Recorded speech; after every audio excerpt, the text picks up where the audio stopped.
Hello, my name is Joe Lapton, and I'm here to tell you about the history of the Jewish people in America. Who are the Jewish people? There are approximately 14 million Jewish people in the world. 5.5 million live in Israel, some 6 million in the US, and about half a million each in the UK, France, South America, and the former Soviet Union. Jews believe in a single God who is without shape or form, who is both the creator and the ruler of the universe, and who prescribes a moral law for humanity. The key sacred text of Judaism is the Hebrew Bible, called the Old Testament by Christians. In addition, there is the oral law collated in later writings.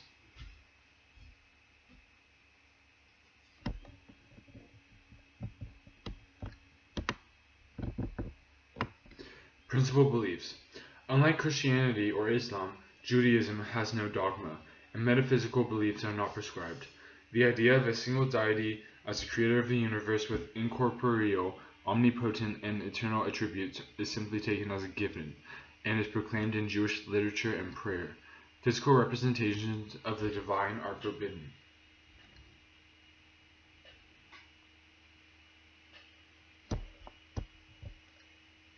Sacred texts.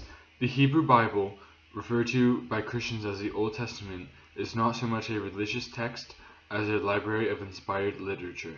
Its books were written, edited, and collated over a period of nearly 1,000 years and comprised a great storehouse of history, law and legend, poetry, philosophy, and prophetic insight. The Talmud represents the concept of an oral law, which is derived from the biblical law by a process of interpretation. The Talmud is an encyclopedic work of law and literature completed in the 6th century and comprising of 63 tractates and over 4 million words.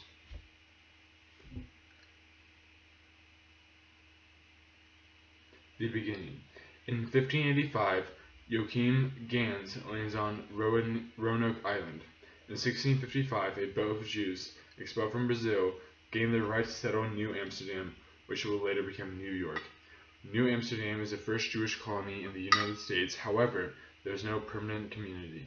In 1730, New York Jews built their first synagogue, Sharif Israel. In 1777, New York emancipates the Jews. In 1796, Dr. Levi Myers of Georgetown, South Carolina, is the first Jew to serve in state legislature.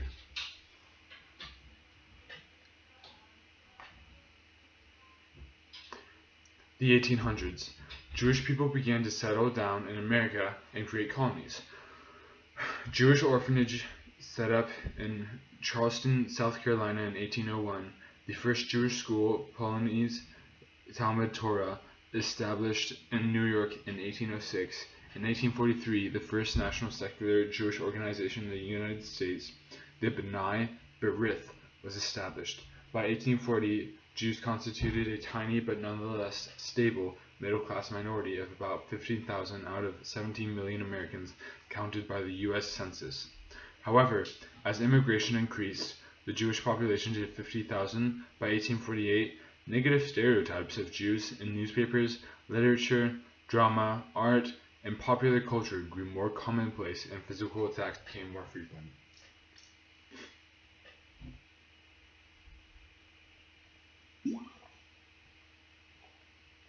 Civil War.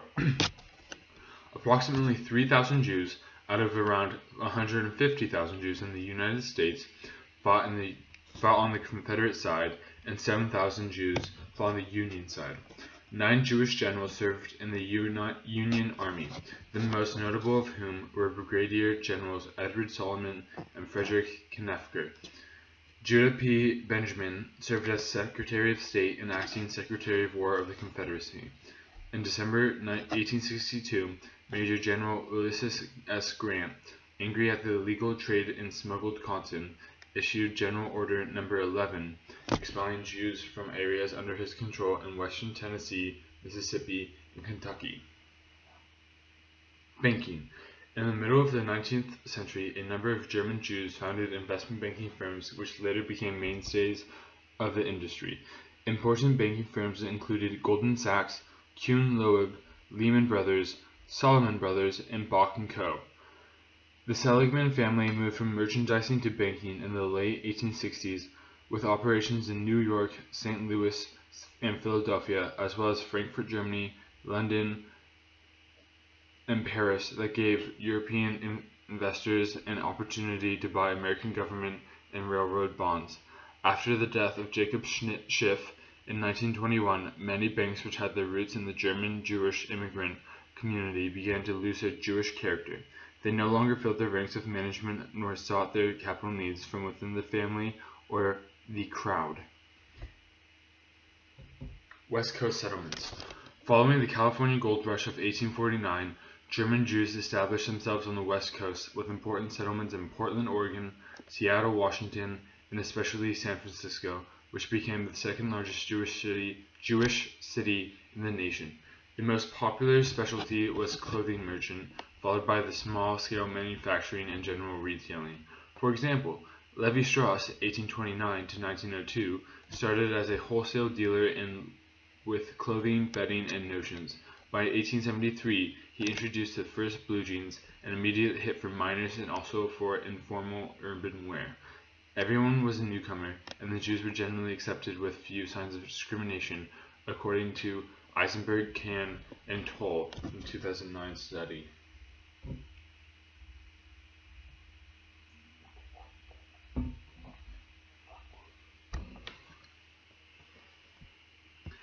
(1880 to 1925). 2,800,000 Jewish Europeans immigrated to the United States, with 94% of them coming from Eastern Europe. Though nearly 50,000 Russian, Polish, Galician, and Romanian Jews went to the United States during the succeeding decade, it was not until the pogroms, anti-Jewish uprisings in Russia of the early 1880s, that the immigration assumed extraordinary proportions. The Russian pogroms, beginning in 1900, forced large numbers of Jews to seek refuge in the U.S. This resulted in the National Orange Quota of 1924, which severely restricted immigration from many regions, including Eastern Europe, until 1965. The Jewish community took the lead in unsuccessfully opposing immigration restrictions.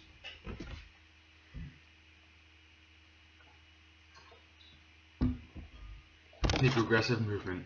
With the influx of Jews from Central and Eastern Europe, many members of the Jewish community were attracted to labor and socialist movements, and numerous Jewish newspapers such as Vorwärts and Morgen Freiheit had a socialist orientation. Jewish Americans were not just involved in nearly every important social movement, but in the forefront of promoting such issues as workers' rights, civil rights, women's rights, freedom of religion, peace movements, and various other progressive causes. Americanization. As a wealthy German Jew, Jacob Schiff made important decisions regarding the arrival of Eastern European Jewish immigrants. A Reform Jew, he backed the creation of the Conservative Jewish Theological Seminary of America. He took a stand favoring a modified form of Zionism. The National Council of Jewish Women, NCJW, founded in Chicago in 1893, had the goals of philanthropy and the Americanization of Jewish immigrants. The NCJW Americanization program included assisting immigrants with housing, health, and employment problems, leading them to organizations where women could begin to socialize and conducting English classes while helping them maintain a strong Jewish identity.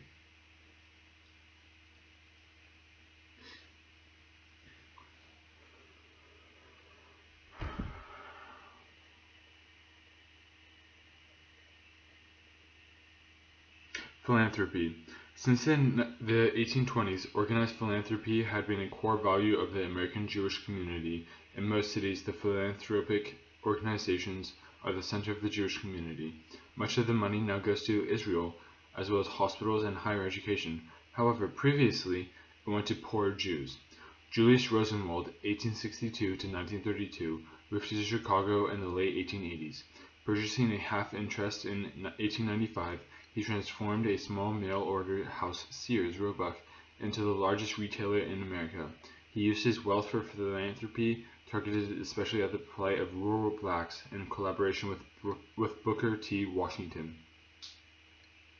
who was a prominent black rights activist.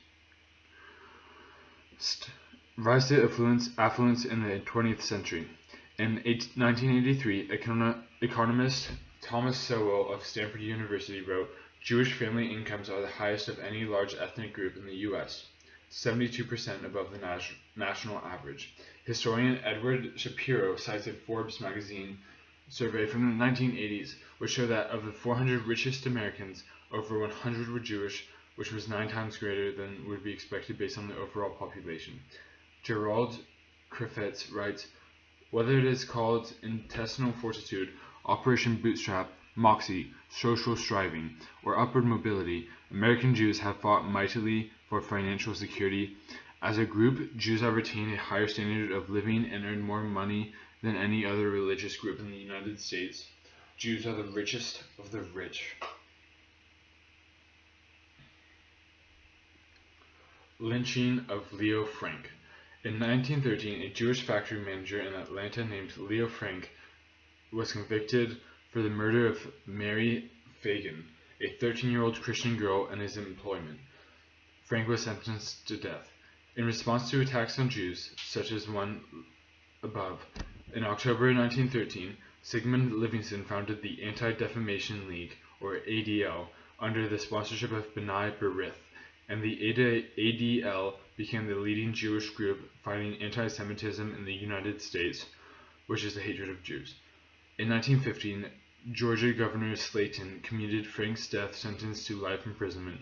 As a result of public outrage over this act, a Georgia mob kidnapped Frank from prison and lynched him.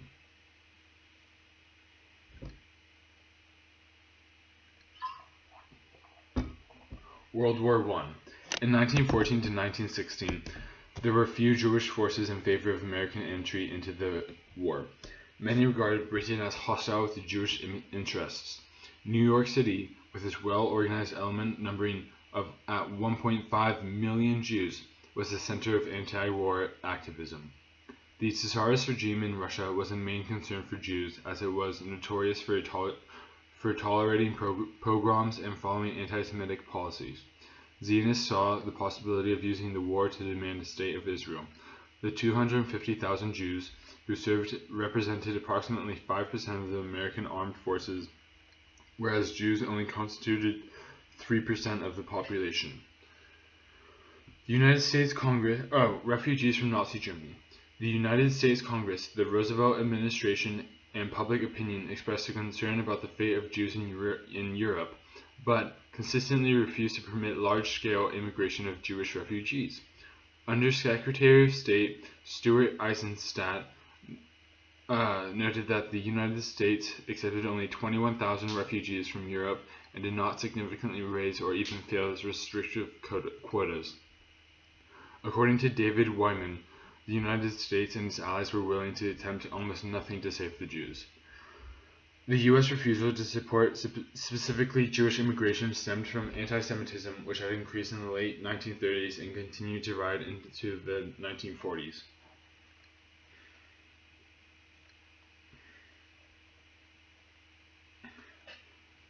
MS St. Louis, or St. Louis. The SS St. Louis sailed from Germany in May 1939, carrying 936, mainly German, Jewish refugees. On the 4th of June 1939, it was also refused permission to unload on orders of President Roosevelt as the ship waited in the Caribbean Sea between Florida and Cuba. Roosevelt showed limited willingness to take in some of those on board, but the Immigration Act of 1924 made that illegal, and public opinion was strongly opposed. The ship returned to Europe, and 60 of the 620 of the passengers were eventually accepted into continental Europe. Of these, only 365 survived the Holocaust.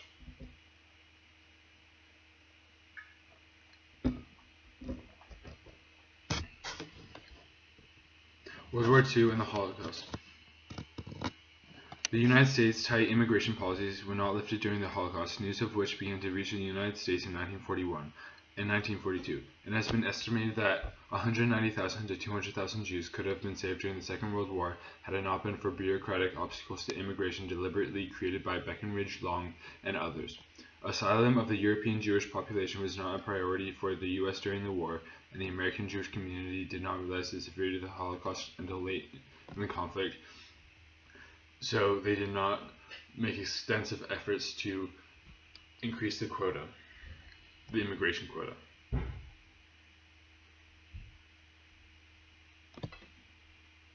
The Holocaust. Proponents of a Jewish state and Jewish army were agitated, but many leaders were so fearful of an anti-Semitic backlash inside the U.S. that they demanded that all Jews keep a low public profile. The Holocaust was largely ignored by American media as it was happening. While Jews owned few prestigious newspapers other than the New York Times, they had a major presence in Hollywood and in network radio. Hollywood films and radio, with few exceptions, avoided questioning Nazi persecution of Europe's Jews prior to Pearl Harbor because Jewish studio executives did not want to be accused of advocating Jewish propaganda by making films with overtly anti-fascist themes.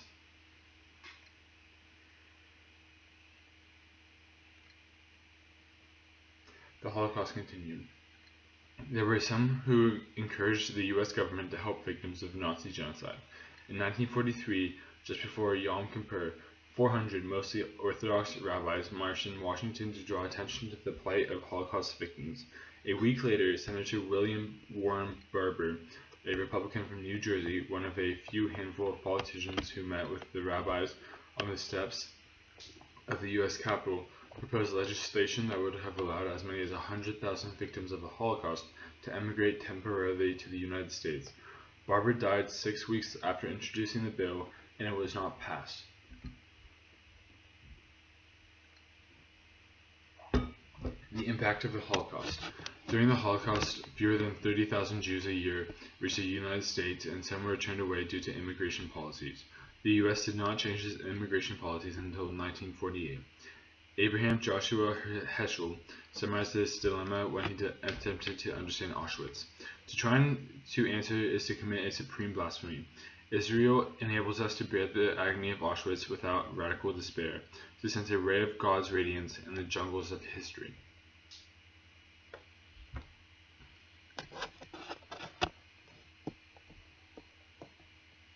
Post-war liberal politics. While earlier Jewish elements from Germany were business-oriented and voted as conservative Republicans, the wave of Eastern European Jews starting in the 1880s were more liberal or left-wing and became a political majority. Many Jews rose to leadership positions in the early 20th century American labor movement and helped to find unions in the needle trades, clothing industry. That played a major role in the CIO and in Democratic Party politics. Since most Eastern European Jews were excluded from the Irish-controlled Democratic Party in New York City, they worked with third parties such as the American Labor Party and the Liberal Party of New York and supported reforms such as the New Deal.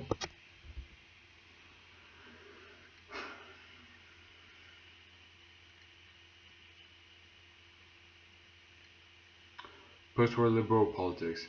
East European elements voted Democratic or for left parties since at least 1960, when they voted 55% for Woodrow Wilson. American Jews voted 90% against the Republicans and supported Democrats Franklin D. Roosevelt and Harry S. Truman in the elections of 1940, 1944, and 1948, despite both party platforms supporting the creation of a Jewish state in the latter two elections. During the 1952 and 1956 elections, they voted 60% or more for Democrat Adlai Stevenson, while General Eisenhower garnered 40% for his re-election. In 1960, 83% voted for Democrat John F. Kennedy, a Catholic, against Richard Nixon, and in 1964, 90% of American Jews voted for Lyndon Johnson.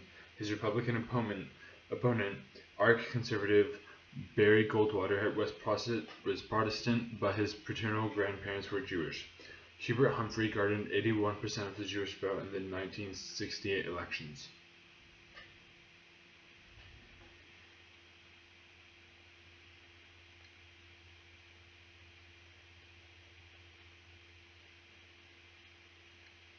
Six-Day War. The Six-Day War of June 1967 marked a turning point in the lives of many 1960s-era Jews. The paralyzing fear of a second Holocaust, followed by tiny Israel's seemingly miraculous victory over the combined Arab armies arrayed to destroy it, struck deep emotional chords among American Jews. Their financial support for Israel rose sharply in the war's wake. The American Jewish community was divided over whether they agreed with the Israeli response. The great majority came to accept the war as necessary. A tension existed, especially for leftist Jews, between their liberal ideology and Zionist backing in the midst of this conflict.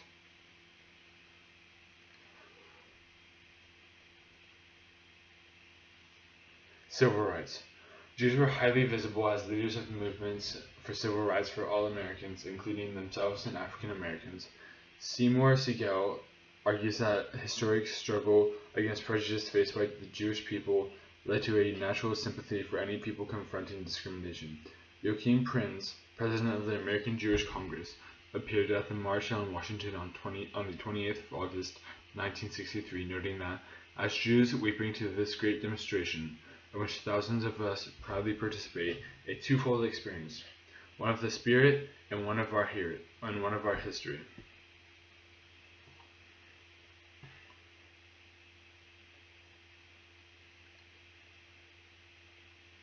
Immigration from the Soviet Union. The last large wave of immigration came from the Soviet Union after 1988. These restrictive policies led to the emergence of a new political group, the Refuseniks, whose main goal was emigrating.